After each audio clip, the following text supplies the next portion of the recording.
नमस्कार दोस्तों, मैं एस्ट्रोलॉजर सचिन स्वागत और अभिनंदन करता हूं अपने सभी प्रिय दर्शकों का। 22 तारीख से लेकर 28 तारीख के मध्य में यानी आने वाले 7 दिन आपके लिए कैसे होंगे, ये मैं आपके समक्ष लेकर आया हूं इस राशिफल में, यानी साप्ताहिक राशिफल। यह जानकारी चंद्र राशि और नाम राशि पर आधारित होगी। इस सप्ताह में आपका जन्मदिन है, आपकी शादी की सालगिरह है, आपको बहुत-बहुत बधाई।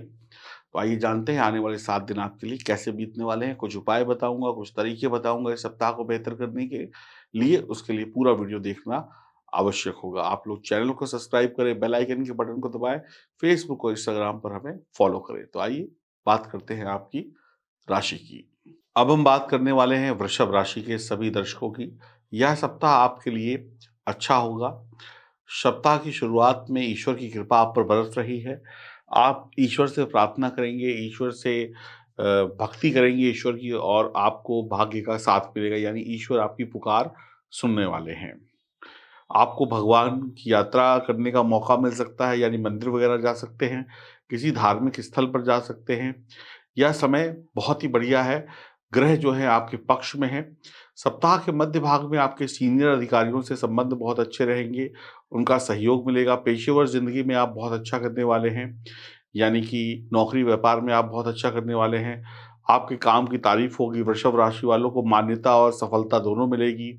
सरकारी काम बहुत अच्छे चलेंगे, आपके कुछ वरिष्ठ अधिकारियों से आपको बहुत सहयोग मिलेगा, लेकिन कुछ ऐसे लोग भी होंगे कार्यस्थल पर जो आपसे जलेंगे और जलन में अक्सर व्यक्ति किसी दूसरे का नुकसान कर बैठता है, तो उनसे बचने की कोशिश करिएगा। आपकी जो गुप्त योजनाएँ हैं, उनको गुप्त रखिएगा, किसी को बताने की ज़रूरत नहीं है जब तक आपसे पूछा ना जाए। कोई जोखिमपूर्ण काम मत करिएगा, शेयर मार्केट, जुआ, सट्टेबाज़ी में बिना समझदारी के पैसा मत लगाइएगा और साथ ही साथ अगर समझदारी से पैसा लगाते हैं शेयर मार्केट, जुए, सट्टे में, तो कुछ लाभ हो सकता है, लेकिन जोखिम मत लीजिएगा, रिस्क मत लीजिएगा और अपनी योजनाओं का खुलासा मत करिएगा। सप्ताह के अंतिम दिनों में शत्रु आपको थोड़ा परेशान कर सकता है, आपके खिलाफ वो कोई चाल चल सकता है। तो वृषभ राशि वालों के लिए 24 और 25 तारीख में बहुत लाभ होगा। आपके हर काम बनते चले जाएँगे, आपको मानो ईश्वर की कृपा मिल रही है। आमदनी के रास्ते बनेंगे, धन संबंधी जो मामले थे वो पूरे निपट जाएँगे, अच्छी तरीके से आपको पैसों का लाभ हो जाएगा। आपके शुभ चिंतक आपकी मदद करेंगे, सीनियर का सपोर्ट मिलेगा, परिवार की स्थिति बहुत अच्छी रहेगी, परिवार के छोटे-बड़े लोगों का सहयोग मिलेगा, नौकरी में आपका ट्रांसफ़र हो सकता है, कुछ दिनों के लिए आप अपनी मनचाहे पैतृक स्थान पर जा सकते हैं, घर बैठकर काम कर सकते हैं। 26 तारीख का भी समय अच्छा है, रिश्तेदारों से मुलाकात होगी, संतान की पढ़ाई-लिखाई, तरक्की से आप खुश होंगे, बच्चों की पढ़ाई-लिखाई बहुत अच्छी रहेगी, आपकी जीवन शैली, रहन-सहन बहुत अच्छा रहेगा, बेरोज़गारों को आगे बढ़ने के अवसर मिलेंगे। 27 तारीख को थोड़ी-सी अशुभता हो सकती है, काम में रुकावट आ सकती है, शत्रु परेशान कर सकता है या अदालती या कानूनी मामले में आप थोड़ा-सा फँस सकते हैं, वाद-विवाद में फँस सकते हैं, सावधान रहिएगा। रुपए-पैसों का नुकसान भी हो सकता है, बजट गड़बड़ा सकता है। 28 तारीख को सब कुछ ठीक रहेगा, किसी नए काम की शुरुआत हो सकती है, बिज़नेस में कोई नया आप चीज़ शुरू कर सकते हैं, कोई नया स्टार्टअप लगा सकते हैं। साथ ही साथ आप आगे बढ़कर कुछ अपने व्यापार में चेंजेस भी कर सकते हैं। तो 22 जनवरी 2023 की बात करें वृषभ राशि वालों के लिए आपके लिए दिन शुभ रहेगा।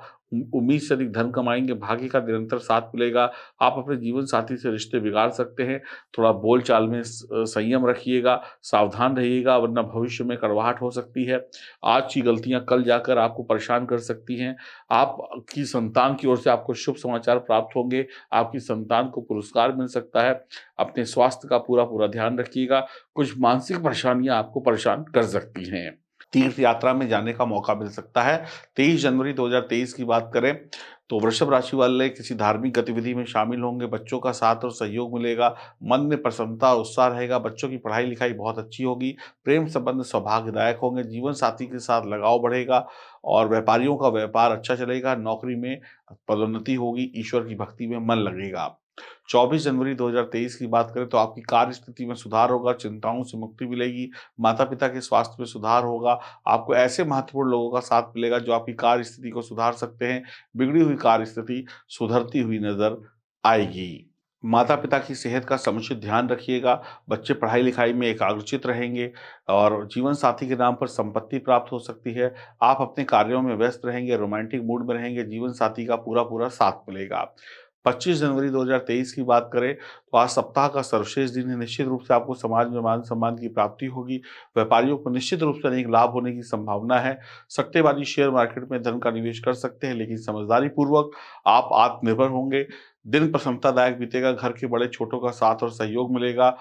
आपकी वाणी से आप किसी का भी दिल जीत लेंगे। सोच समझ कर काम करिएगा, सफलता आपको मिलती चली जाएगी और समय आपके पक्ष में है। आपको बहुत ज़्यादा चिंता करने की आवश्यकता नहीं है। कुछ गुप्त शत्रु आपको परेशान कर सकते हैं, उनसे बच के रहिएगा।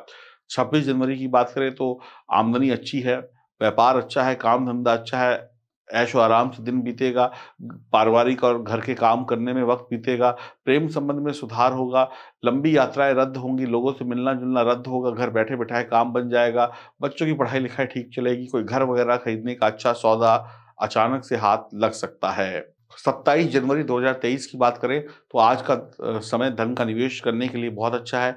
मुश्किल घड़ी में आज का किया हुआ निवेश आपको सहायता प्रदान करेगा। आपकी वाणी मधुर रहेगी, लोग आपकी तरफ आकर्षित होंगे।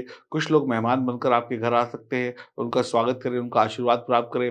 अथक परिश्रम करने से बचें, स्वास्थ्य थोड़ा-सा गड़बड़ रह सकता है। 28 जनवरी 2023 की बात करें वृषभ राशि वालों के लिए आपका खर्चा बढ़ेगा, लेकिन ये खर्चा शुभ और मांगलिक कार्यों में होगा, अच्छे कामों में होगा। छोटे भाई-बहन से किसी बात को लेकर थोड़ी तू-तू मैं-मैं हो सकती है। जीवन साथी से भी थोड़ी तू-तू मैं-मैं हो सकती है। आप अच्छा बोले, मीठा बोले तो बढ़िया रहेगा। घर का वातावरण थोड़ा-सा प्रभावित रहेगा, लेकिन काम-धंधों के लिए दिन अच्छा है। प्यार, इश्क, मोहब्बत में डूबे हुए लोगों के लिए समय अच्छा है। स्वास्थ्य पर थोड़ा-सा आपको ध्यान देना होगा। बिना सोचे-समझे किसी को पैसे उधार मत दीजिएगा। कोई विदेश जाने का झांसा आपको दे सकता है, विदेश संबंधी आपका कोई काम अटका था तो या कोई कानून संबंधी आपका कोई काम अटका था, तो उसमें कोई आपको मूर्ख बनाकर आपके पैसे लूटने की कोशिश कर सकता है। सावधान रहिएगा, बिना सोचे-समझे किसी पर यकीन मत कर बैठिएगा। तो कुल मिलाकर वृषभ राशि वालों के लिए 65% ये सप्ताह शुभ परिणाम लेकर आ रहा है। आप आगे बढ़िए, तरक्की करिए, आपको पीछे मुड़कर देखने की आवश्यकता नहीं है और 5 नंबर आपके लिए लकी रहेगा। और अब बात करते हैं उन उपायों की जिनसे हम और बड़ी सफलता पा सकते हैं और कष्ट कम कर सकते हैं। उपाय क्या होता है? उपाय होता है कि हम किसी तरीके से अपने बुरे कर्मों को उपायों के माध्यम से अच्छा कर लें। साबुन, साबुन देखा है आपने? निरमा साबुन, लिक्विड साबुन, वो क्या है? वो गंदगी को काटने का उपाय है। समझ रहे हैं? है ना? कहीं पे भी मैल लग जाता है कपड़े में तो रगड़ देते हैं साबुन तो सफ़ेद हो जाता है, लेकिन कुछ ऐसे दाग होते हैं जो हल्के तो पड़ जाते हैं लेकिन मिटते नहीं हैं। वो आपका प्रारब्ध है। यानी कि दाग मिट तो जाएँगे लेकिन फिर भी उनकी एक परछाई आपको दिखाई पड़ेगी। तो वर्तमान के पापों को मिटाना बहुत आसान है, लेकिन प्रारब्ध में किए हुए जो पाप है उसको मिटाने वाला ईश्वर है। तो सबसे पहले जो भी लोग मुझे देखते हैं, जितना भी देखते हैं, वो लोग एक बात को याद रख लें, अपने दिमाग में बिठा लें कि अगर आपका भला कर सकता है कोई तो सिर्फ़ और सिर्फ़ ईश्वर कर सकता है और कोई नहीं। ईश्वर चाहेगा तो ही आप किसी ज्योतिषी के पास आएँगे और अपनी जन्म कुंडली दिखाएँगे और वो उपाय बताएगा, उससे आपका भला होगा। अन्यथा आपकी औकात नहीं, मेरी कोई बिसात नहीं कि मैं आपका भला कर सकूँ या आपकी औकात नहीं कि आप मुझ तक या किसी भी एस्ट्रोलॉजर तक पहुँच सकें। इसके पीछे सिर्फ़ और सिर्फ़ ईश्वर की ही गणना है। इस बात को दिमाग में बैठा लीजिए। हमेशा 2 चीज़ें करिए। पहली चीज़, जो रोज़ आपसे जाने-अनजाने बुरे कर्म हो रहे हैं, छोटे-बड़े, उसकी प्रायश्चित करने के लिए ईश्वर से रोज़ माफ़ी माँगिए, पहली चीज़, ताकि वो बुरे कर्मों में ना बदलें। दूसरी चीज़, आज को अच्छा रखने के लिए भगवान के नाम का जाप करें, स्मरण करें। आप राधा रानी के नाम का स्मरण करें, आप हनुमान जी के नाम का स्मरण करें, आप श्री राम के नाम का स्मरण करें, आप शंकर जी के नाम का स्मरण करें, ठीक है? आप जो करें, करें, करें ज़रूर। अब आप चाहे घर पर बैठकर भगवान को पूजें, आँख बंद करके, चाहे आप मंदिर जाकर पूजें, कोई फ़र्क नहीं पड़ता। आप चाहे मूर्ति को पूजें, चाहे बिना मूर्ति के भगवान को पूजें, कोई फ़र्क नहीं पड़ता। देखिए, भगवान को आप पानी समझ लीजिए, पानी है भगवान। पानी किसी भी लोटे में डालिए, गिलास में डालिए, वैसा उसका आकार हो जाता है। तो भगवान जब बर्फ़ होती है ना, बर्फ़, बर्फ को अगर आप किसी खांचे में डाल दें तो वो एक मूर्ति बन जाती है, कोई भी चीज़ बन जाती है। तो भगवान जब बर्फ जैसे हो जाएँ तो वो मूर्ति बन गए, जब पिघल जाएँ तो पानी जैसे हो जाते हैं, गंगा नदी जैसे बह रही है, ठीक है? और जब जम जाते हैं तो भगवान भोलेनाथ का शिवलिंग बन जाता है। तो भगवान मूर्ति भी आप पूज सकते हैं और बिना मूर्ति के भी भगवान को पूज सकते हैं, क्योंकि दोनों एक ही चीज़ है। पानी से ही बर्फ है, बर्फ से ही पानी है। इस बात को भी समझ लें। कुछ लोग कहते हैं कि मूर्ति पूजा करें कि ना करें, ठीक है ना? दोनों एक ही चीज़ है, कोई फ़र्क नहीं पड़ता। बर्फ और पानी को समझ लीजिए, ठीक है? तो भगवान अमरनाथ जाते हैं तो वहाँ पर क्या होता है, भगवान का शिवलिंग है, वो बर्फ से बनता है और जो बर्फ पिघल जाती है तो शिवलिंग खत्म हो जाता है, लेकिन पूजा तो तब भी भगवान की होती है। तो इस बात को समझें। और जिस भी भगवान की पूजा करें, जो भी भगवान हो, उससे सिर्फ़ 2 ही चीज़ माँगे कि जो मुझसे जाने-अनजाने गलतियाँ हुई हैं, उसके लिए मुझे माफ़ी दो, प्रायश्चित करवाओ और मैं आगे कोई गलती ना करूँ, इसके लिए मुझ में शक्ति दो और अपनी भक्ति दो। जब तक आप ये नहीं कर पाएँगे, तब तक आप एक तरफ अच्छे कर्म करते जाइए, दूसरी तरफ बुरे कर्म करते जाइए, तो भई कैसे तराजू बैठेगा? तो करना तो पड़ेगा। बाकी ज्योतिष का काम सिर्फ़ एक ही है, आपको सही मार्ग दिखाना। और ज्योतिष के मार्ग पे वही व्यक्ति चल सकता है, जो ईश्वर में विश्वास रखता है, क्योंकि ईश्वर जब चाहेगा, तभी आपको किसी अच्छे ज्योतिषी से मिलवाएगा और आपके जो बुरे कर्म हैं, उनको खत्म कराने के लिए कोई ज्योतिषी उपाय बताएगा। तो करने वाला सब कुछ ईश्वर है। आपके करने से अगर कुछ होता आपके करने से अगर कुछ होता तो आप अब तक कर चुके होते, किसी से पूछते नहीं।